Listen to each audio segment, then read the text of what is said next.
Je vous présente.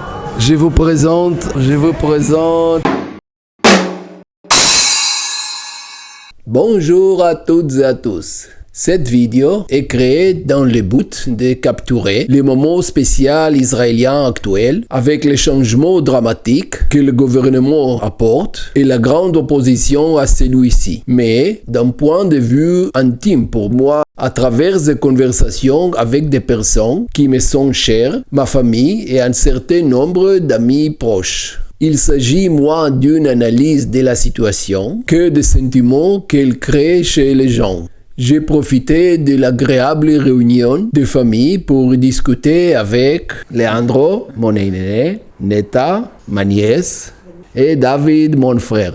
Tout d'abord, j'ai demandé à chacun d'eux de suggérer une métaphore qui reflète la situation actuelle d'Israël. Pour David, mon frère, cette situation rappelle un événement dramatique de sa vie.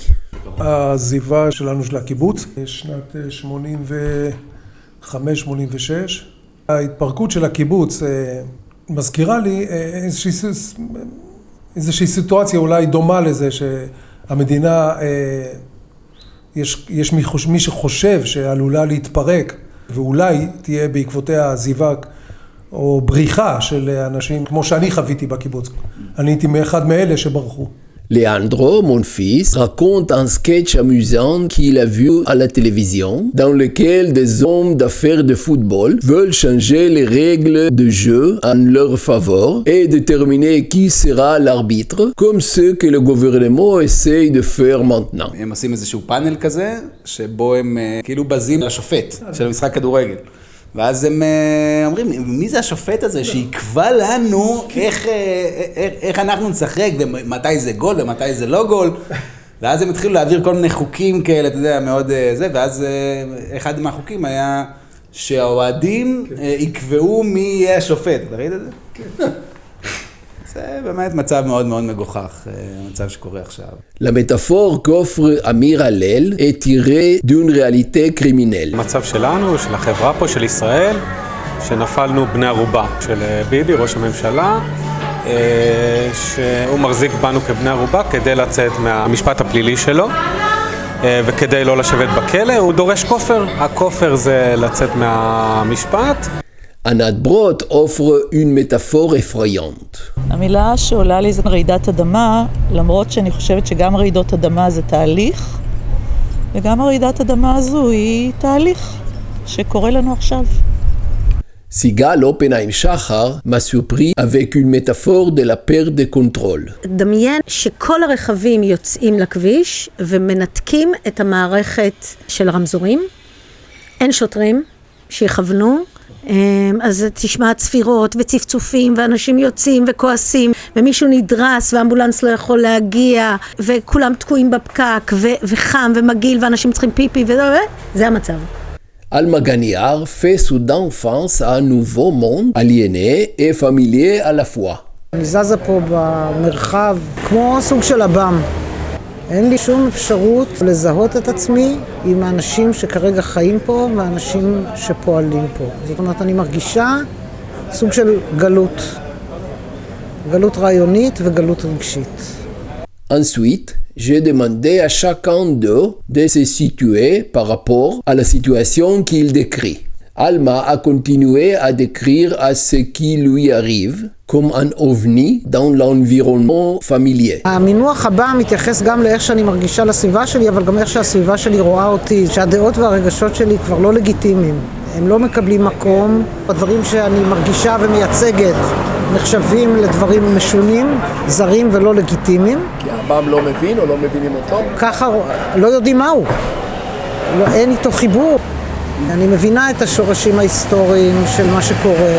אני מבינה את הפחד, אני מבינה את השטיפת מוח. לא התעוררתי עכשיו. אבל כבר אי אפשר לזהות שום דבר מוכר. את השפה עברה הזרה, מילים שאני מכירה משמשות למטרות אחרות. העברית בעצם איבדה את הרגש שלה. David veut en fait faire un effort pour comprendre la partie de la société qui nous est moins familière. אני מהצד הזה שצריך להבין ולקבל ולהכיל את הצד השני, שלפי דעתי, מעטים מאוד מהצד שלנו אני שומע שחושבים לעשות מין צעד לכיוון הזה בכלל, של לחשוב אולי מישהו אחר בצד השני, כואב לו משהו, מפריע לו משהו, קרה לו משהו, התנתקות, היה פעם איזה משהו כזה. Leandro a peur mais ne voit toujours pas un changement réel et exprime l'incertitude de la situation actuelle, un état intermédiaire d'attente tendue. האמת היא, בגלל שבינתיים שום דבר לא קורה, פיזית, בפועל, אז אני לא כל כך יודע, כרגע לא משפיע עדיין ביום יום, אז יש מין סוג של אדישות וגם מין סוג של חוסר אמונה, של באמת, כאילו זה הולך לקרות הדבר הזה, כאילו, אבל בתכל'ס שמסתכלים על הצעדים, זה הולך לקרות, זה הולך לשמה, וזה באמת מאוד מאוד מפחיד, כאילו זה באמת לא יהיה המקום שהוא כרגע. Amir est également ambigu dans sa réponse au gouvernement et aux protestations tumultueuses contre lui. אני הולך לחלק מההפגנות, לא לכולם. אני קצת, יש לי תמיד תחושה הזאת של בוא לא נפריע לקיצונים להרוס את מה שאני גם הייתי רוצה להרוס, אבל לא בדרך הזאת. יש לי בעיה עם המחאה שרוצה לשמר את מה שהיה. לא מתייחס לכיבוש ולא מתייחס לזכויות היתר שיש פה לאיזושהי קבוצה מסוימת. מצד שני, אני חרד מאוד ממה שקורה ואני נגד כל הדברים האלה שהימין עכשיו מוביל את ישראל בצעדים אנטי-דמוקרטיים פשיסטיים. Vous souvenez-vous de la métaphore de Seagal sur les embouteillages sans faux de circulation? Le poids de vue duquel elle observe ce qui se passe autour d'elle nous apparaît donc clairement. ואיפה את בתמונה הזאת? אחת המכוניות שנתקועה בפקק חזק. Au montage, il m'est facile de la faire passer du rire à l'autre extrême. אני מודה שאני בבעתה קיומית, שהולכת וגוברת כל פעם כשאני חושבת על הילדים שלי, על הנכדים שלי, על העתיד של כולנו כאן. באמת הייתי בטוחה שלמרות הכל ולמרות הדברים הנוראים שאנחנו עושים לפלסטינאים, אנחנו נהיה מוגנים. אז מתברר שלא. Avec Anat, je suis assis au bord de la mer. Il est donc facile de naviguer de là vers la nature et les grands océans. אני פורסת כנפיים. הדרך היחידה שלי היא לפנות אל העולם הגדול והרחב ולעסוק בענייני טבע, אקולוגיה, שמניזם, שפת הציפורים. אני לא נמלטת מהמצב, אבל אני ערה לזה שאין לי הרבה מה שאני יכולה לעשות כדי שרעידת האדמה הזו תיפסק. Enfin, j'ai demandé ce qu'il ferait si le gouvernement réussissait à réaliser son plan. David continuera à se battre. אם המדינה הזאת הולכת פייפן, אני רואה את עצמי בצד ליברלי, השמאלני, ובעצם נשאר פה ונלחם על הבית. ישראל זה הבית שלי, ואני אשאר עם הכוחות הדלים שלי, מה שאני אוכל לעשות, אני אלחם.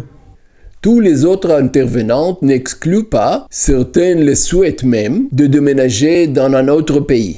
Même Ruti, la femme de mon frère, en parle. הייתי מאוד שמחה אם הבת שלי, לפחות הגדולה, לא תהיה פה כדי שתוכל לבנות חיים שיהיו לי חסרי דאגות לעתיד שלה, ואני אומרת את זה בכאב גדול. Leandro regarde aussi autour de lui et a peur de l'avenir en Israël. אני לא רואה סיכוי בעתיד. החבר'ה שהם בערך בפרופיל שלי, הם חלקם הגדול יקומו ויעזבו. ואז באמת אתה מוצא את עצמך במיוט, אז יש מי שאמיץ וישאר להילחם על הבית כמו דוד, ויש מי שיגיד, קוסומו, בוא נמצא משהו יותר נורמלי לגור בו, עם אנשים שחיים בצורה נורמלית, עם... Quand je demande à Seagal s'il est question de partir ailleurs, elle sourit. זו שאלה רטורית כמובן. אני מדברת כבר שנים על זה שצריך לקום וללכת. אני עצמי ניסיתי, ולצערי חזרתי. אני קשורה למקום הזה, אני מחוברת אליו. כנראה עבורי זה כבר אבוד. ואני מאחלת כמובן בכאב לב רב של הילדים שלי יהיה מרחב בטוח יותר ומוגן יותר. הייתי מקווה שהם יעברו למקום אחר. Son mari, Eran, également un ami cher, était quant à lui occupé à courir après des activités douteuses. Obtenez une pause comique. נראה לי שיש פה סמים, אני עושה איזה חיפוש קצר. אפשר לתצפת פה בצורה ממש מדהימה על מה שקורה מעבר לכביש. כל בית פה זה עולם ומלואו ועולם סוער מאוד. מאחורי התריסים האלו גבעתיים זו עיר מאוד מאוד מסוכנת, אמר לי ידיד שלי. לא אחשוף פה את שמו כרגע.